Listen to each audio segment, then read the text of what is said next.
啊，取名字哦。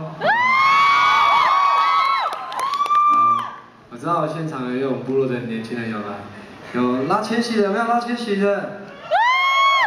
旗子，你们的旗子我不见了。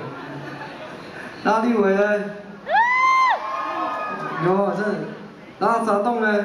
杂动，在后面。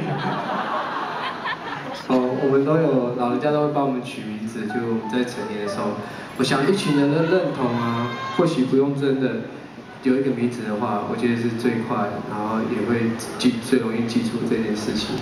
我很感谢我去年发一张母语专辑，然后很多朋友虽然听不懂，但是他们在支持我。我不知道他们到底知不知道他们支持的是谁。但我觉得应该让他们更清楚，我是一个来自阿美族的一个歌手，然后用我自己的文化来当做我创作的养分。好，那今天要给名字了。